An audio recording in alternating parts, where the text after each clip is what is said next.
रोते हुए आते हैं सब। जी हाँ, बात तो सही है, लेकिन क्यों रोते हुए सब इस दुनिया में आते हैं और क्यों यहाँ पे आके हम सब रोते हैं? क्यों माँ की गोद में बच्चा चुप हो जाता है? बहुत सारे के लिए ये तो साधारण सा एक सवाल है ना? लेकिन अंतरात्मा की गहराइयों में कुछ और छुपा हुआ है जिसका पता मन को नहीं होता है। अगर आप कभी भी चलते हुए बस से उतरेंगे तो आप गिर जाएंगे। बस में बैठे हुए अचानक बस रुक जाने से हम सामने की तरफ झुक जाते हैं। क्यों? क्योंकि एक परिस्थिति जहां हम कुछ देर या बहुत देर तक रहते हैं, वहां से अगर हम अचानक एक नया परिस्थिति में जाते हैं तो उस परिस्थिति में समन्वय लाने के लिए, तालमेल बिठाने के लिए हमारा शरीर को समय लगता है। शरीर धरती के माध्याकर्षण के वजह से इस धरती से लगा हुआ रहता है, लेकिन आत्मा के निचले स्तर जब शरीर से अलग होता है, यानी कि शरीर का मृत्यु होने के बाद शरीर से बाहर अवचेतन अवस्था में धरती के अंदर ही घूमता रहता है, उन पे इस धरती का माध्याकर्षण बल का कोई असर नहीं होता है। जिस आकर्षण से वो धरती के अंदर बंधा हुआ रहता है वो है इस धरती के मोह और माया। मोह और माया के आकर्षण धरती के माध्याकर्षण बल से कई गुना ज्यादा होता है, और कहीं ना कहीं आत्मा के निचले स्तर जो शरीर के अंदर रहते हुए जिंदगी बिताता है, इस जगत के पार्थिव आकर्षण को नकार नहीं पाता है। आत्मा बहुत दिन तक अवचेतन अवस्था में ही रहता है। जब फिर से आत्मा किसी शरीर के भ्रूण के अंदर प्रवेश करता है तो वही अवचेतन अवस्था में वो रहता है। भ्रूण बड़ा होकर जब भूमिष्ठ की अवस्था को प्राप्त करता है और एक बच्चे का जन्म होता है तो आत्मा भी उस बच्चे के अंदर अवचेतन अवस्था में रहता है, और धीरे धीरे जब वो बच्चा बड़ा होके किशोर अवस्था प्राप्त करता है तो आत्मा के अवचेतन अवस्था का समाप्ति होता है। आत्मा धीरे धीरे चेतनाहीन हो जाता है, क्योंकि शरीर और इस दुनिया का जहर आत्मा के अंदर प्रवेश करता है। वो शरीर के आवेश में या आकर्षण में खुद को बांध लेता है, वो शरीर का अधीन हो जाता है, वो पराधीन हो जाता है। आत्मा को वो उपयुक्त समय और परिस्थिति दिया जाता है ताकि वो इस नया दुनिया में सही ढंग से कदम रख सके। आत्मा अपने पुराने दुनिया से नया दुनिया में कदम रखने के लिए तैयार नहीं रहता है, इसलिए आसान तरीके से धीरे धीरे आत्मा को अवचेतन अवस्था से चेतना की अवस्था में लाया जाता है। अवचेतन और चेतना युक्त अवस्था के बीच में आत्मा के लिए भ्रूण के अवस्था का निर्माण किया गया है। वो मातृगर्भ में 9 से 10 महीना बिताता है, फिर एक दिन वो एक बच्चे के रूप में भूमिष्ठ होता है। चाहे वो मानव शरीर में हो या किसी पशु के रूप में, आत्मा जब अपने पहला कदम किसी शरीर के रूप में इस दुनिया में रखता है तो बच्चा रोता है। क्यों रोता है? हम इसलिए रोते हैं क्योंकि अवचेतन अवस्था से हम एक नया दुनिया में कदम रखते हैं, जहां पर हमारे आत्मा को शरीर के अंदर डर, द्विधा और बंधन महसूस होता है। आत्मा शरीर के बाहर मुक्त होके एक आजाद अवस्था में रहता है। हालांकि ये बात सच है कि वो इस धरती के आकर्षण में धरती के अंदर ही घूमता रहता है, लेकिन वो जब किसी शरीर में जन्म लेता है तो उसे बांधने वाला उसकी शरीर ही होता है। वो शरीर के कैद में रहते हुए जब भ्रूण के अवचेतन अवस्था से चेतना की स्तर में कदम रखता है तो वो खुद को पराधीन महसूस करता है। एक अपरिचित माहौल उसे डराता है, अनईजी फील करवाता है, और ऐसे परिस्थिति में वो रोता है। लेकिन जब भी उसे माँ की स्पर्श मिलता है तो वो चुप हो जाता है, क्योंकि अवचेतन अवस्था में वो 9 से 10 महीना माँ के शरीर में ही बिताता है।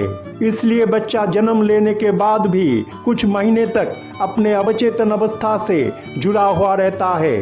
यहाँ पर यह जान लेना आवश्यक है कि जिसे हम चेतना मानते हैं वो असल में चेतनाहीन अवस्था होता है। इंसान इस पार्थिव दुनिया में जन्म लेने के बाद की अवस्था को चेतना की अवस्था मानता है, लेकिन ये सच नहीं होता है। शरीर में रहते हुए शरीर को नकार के आत्मा को महसूस करना, जान लेना और समझना असल में चेतना को प्राप्त करना होता है। और आत्मा को बिना जाने सिर्फ शरीर को ही अपना परिचय समझना चेतनाहीन अवस्था है।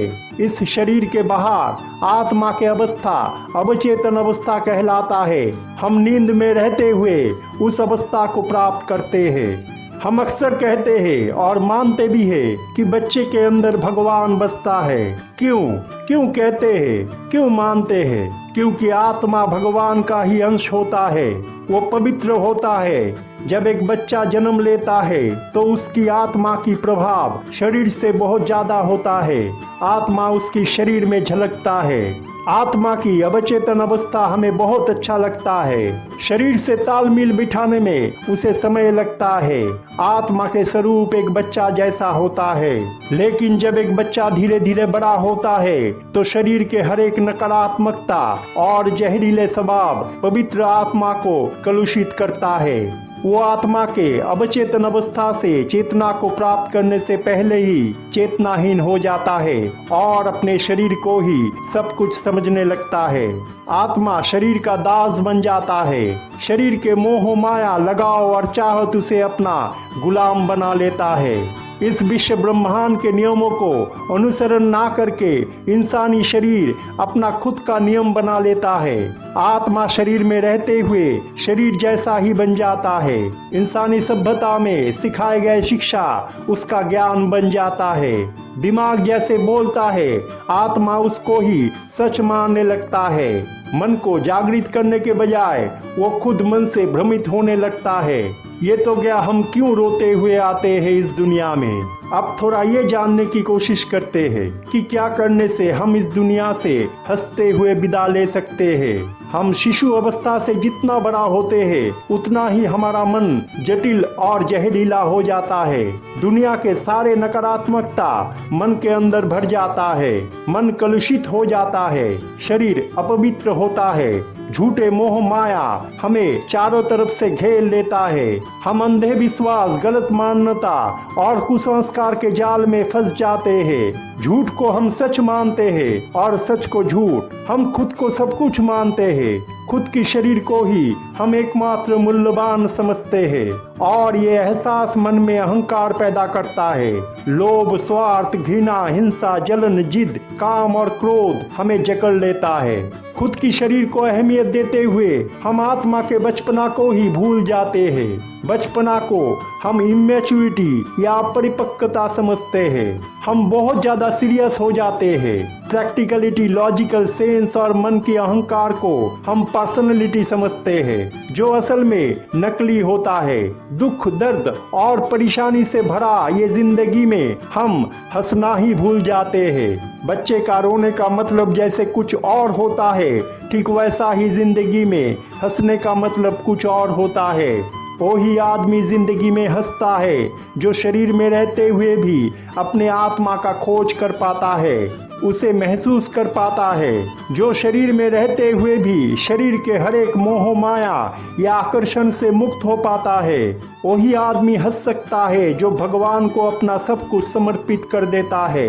वही आदमी जिंदगी में हंसता है जो निस्वार्थ और निस्वार्थ प्यार कर सकता है और उस प्यार को भक्ति बना सकता है, जैसे श्री रामकृष्ण ने किया था, जैसे जीसस क्राइस्ट ने किया था। वही आदमी अपने जीवन को स्वार्थक बना सकता है जो भक्ति को साधना का रूप दे सकता है। जिंदगी में शारीरिक सुख, खुशी हमें पार्थिव आनंद देता है। हम हंसते हैं, हम ये समझते हैं कि हमारा जिंदगी सफल हो गया है, लेकिन प्रकृति के नियम के अनुसार इंसान जब बुरा होता है, शरीर जब जवाब देने लगता है तो वो डरता है। उसका मन आशंका और दुख से भर जाता है। वो मौत से हर पल डरता है। वो बुढ़ापे के बीमारी से डरता है। दुख, कष्ट और पीड़ा से डरने लगता है। असल में हम इसलिए रोते हैं क्योंकि अवचेतन मन में हमें एहसास होता है कि हमें इस दुनिया का मोह माया, धन दौलत, पार्थिव या जागतिक सुख, परिवार, रिश्तेदार, दोस्त या चाहने वालों को छोड़ के जाना पड़ेगा। मृत्यु के उस पार अनजाने जगत में हमें दस्तक देना पड़ेगा। लेकिन बुढ़ापा हो या जवानी, जो आदमी अपना आत्मविश्लेषण कर पाता है, जो रियलाइजेशन के दौर से गुजरता है, जिसके मन में अपना जीवन में किए हुए पाप, अधर्म, गलती या अपराध का अनुताप या अनुशोचना होता है, उसका मन धार्मिक बन जाता है। भगवान को अपना सब कुछ वो समर्पित कर देता है, तब वो रोता है, अफसोस करता है। ये वो रोना नहीं होता है जैसे हम इस दुनिया में कदम रखते हुए रोते हैं। ये वो रोना होता है जो सच को अनुभव करने के बाद आता है।